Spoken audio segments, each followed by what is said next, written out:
What if the Elder Dragons were in Yu-Gi-Oh?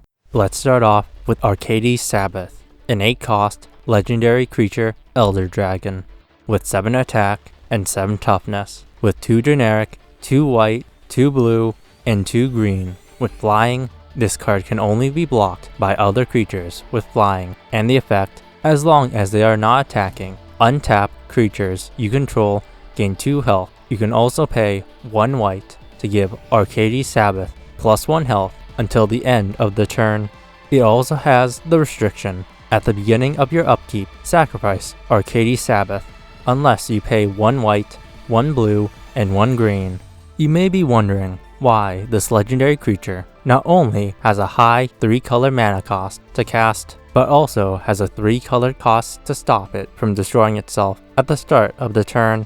This is because the original set of Elder Dragons were made for a format called Commander, in which originally you chose one of 5 Elder Dragons to be your commander that you can summon at any time, so long as you could pay its cost. Now, basically anything can be your commander, from legendary creatures to even planeswalkers, with it even being a part of their effects. But before, these were the commanders you had to work with. If I converted this card to Yu-Gi-Oh, it would become a level 8 light attribute dragon with 2800 attack and 2800 defense, with the effect cannot be normal summoned or set, must be special summoned from your hand, deck, graveyard, or banished zone by revealing 1 of each light, water, and earth monsters in your hand. This card is also water and earth attribute. This card can attack directly. When it does so using this effect, the battle damage inflicted to your opponent is halved. All defense position monsters you control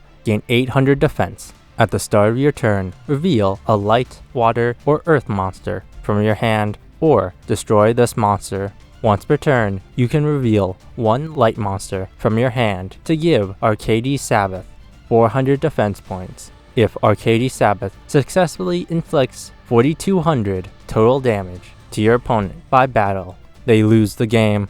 I gave Arcad Sabbath the ability to be summoned from anywhere to emulate the commander zone, as if you haven't noticed, Yu-Gi-Oh doesn't have anything similar, as even the extra deck requires you to have monsters on the field to summon them.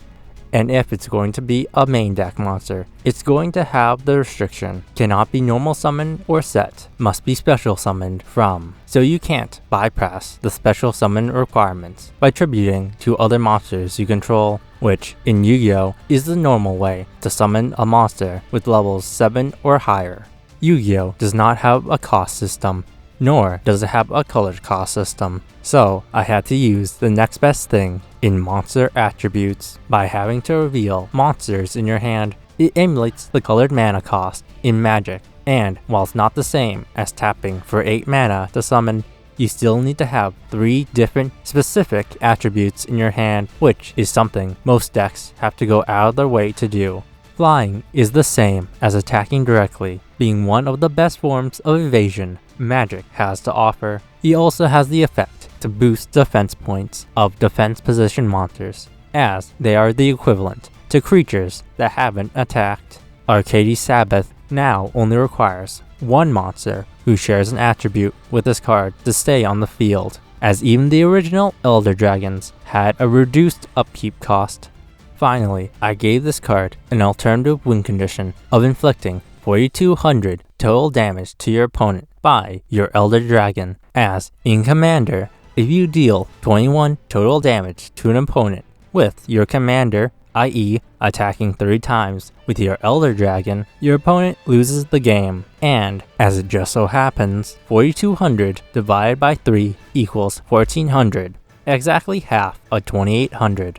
The next Elder Dragon to take the reins is Chromium Rule, an 8-cost, 7/7 legendary creature Elder Dragon, with 2 generic, 2 white, 2 blue, and 2 black, with flying and the keyword Rampage 2, giving Chromium Rule +2/+2 until the end of the turn for each creature blocking it beyond the first, i.e. if your opponent blocks with 2 creatures, your Rampage 2 creature gains +2/+2 until the end of the turn, meaning you get no stat boost if they only block with 1. This dragon also has a maintenance cost to keep it on the field of 1 white, 1 blue, and 1 black. Converting this card gives us a level 8 dark attribute dragon with 2800 attack and 2800 defense, with the same restrictions and summoning requirements, revealing 1 light, 1 water, and 1 dark monsters in your hand. This card is also water and light attribute.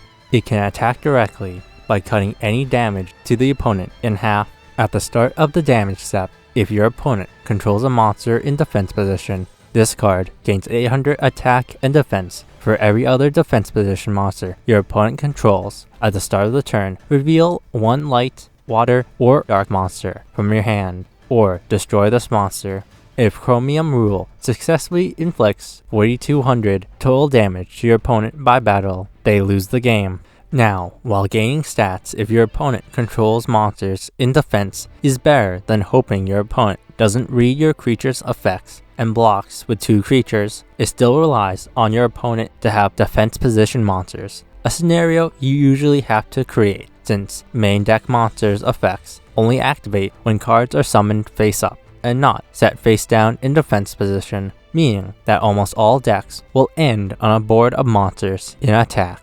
The third Elder Dragon to give the old once over is Padiamoris, an 8-cost, 7/7 legendary creature Elder Dragon, with 2 generic, 2 white, 2 red, and 2 green, with flying and trample, meaning that when this creature attacks and is blocked by creatures with less combined health than this creature's attack, dealing damage even if this card is blocked by another flying creature, so long as it has health 6 or less. It also has the maintenance, pay 1 white, 1 blue, and 1 black to keep it on the field. Converting this card gives us a level 8 fire attribute dragon with 2800 attack and 2800 defense. Cannot be normal summon or set, must be special summoned by revealing 1 fire, 1 light, and 1 earth monsters in your hand. This card becomes light and earth attribute.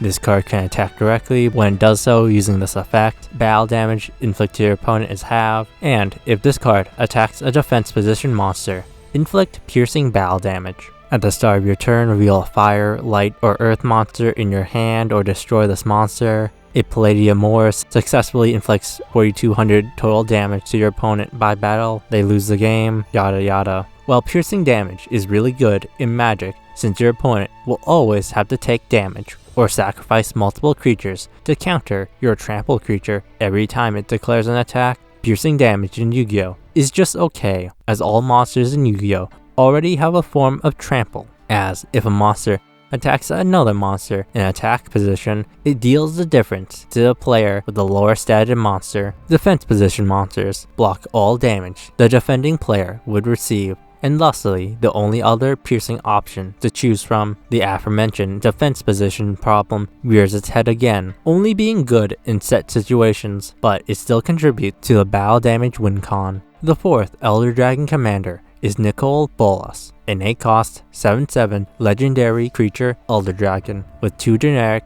2 blue, 2 black, and 2 red, with flying. The blue, black, red costs at the start of your upkeep, and the effect: whenever Nicole Bolas deals damage to an opponent, that player discards their entire hand. This is a very good effect, as almost all decks would like to have cards in their hand rather than in the grave. And while card effects that rip all cards from your opponent's hands aren't that good in late game, since you've already established a board and a man pool, it's still a good effect to have, especially on a flying creature. If this card were in Yugioh, it would become a level 8 dark attribute dragon with 2800 attack and 2800 defense, with the effect: cannot be normal summoned or set, must be special summoned from your hand, deck, graveyard, or banish zone by revealing 1 of each fire, dark, and earth monsters from your hand. This card is also earth and fire attribute. This card can attack directly, but when it does so using this effect, the battle damage inflicted to your opponent is halved.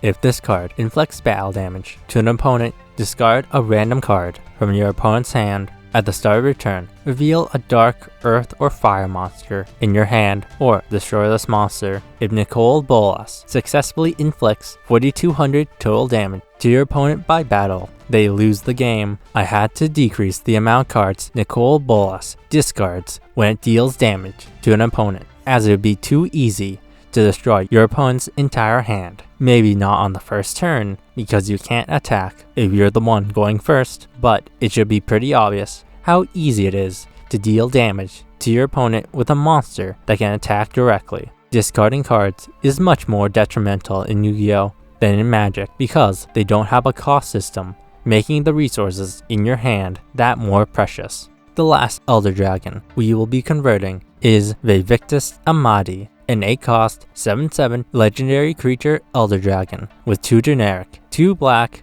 2 red, and 2 green, with flying and the effect 1 black cost, gain +1 attack until the end of the turn. Red cost, gain +1 attack until the end of the turn, and green cost, gain 1 attack until the end of the turn, potentially pumping up Vicus Asmati up to 10 attack in a single turn. Converting this card gives us a level 8 Dark Attribute Dragon with 2800 attack and 2800 defense, with the effect cannot be normal summoned or set, must be special summoned from your hand, deck, graveyard, or banish zone by revealing one of each dark, fire, and earth monsters in your hand. This card is also light and earth attribute. This card can attack directly. When it does so, using this effect, the battle damage inflicted to your opponent is halved. If you control a dark monster other than Vicus Asmati, then this card gains 300 attack until the end of the turn. Repeat for fire and earth. At the start of the turn, reveal a dark, fire, or earth monster in your hand, or destroy this monster. If Vicus Asmati successfully inflicts 4200 total damage to your opponent by battle, they lose the game. I changed the requirements to gain attack, as if you only had to reveal a dark, fire, or earth monster in your hand, Vicus Asmati would easily grow up to 3700 the turn you summoned it, as if you could summon him to the field, you automatically fulfilled the attack gain requirements. Having monsters on the field at least demands some effort for that attack gain.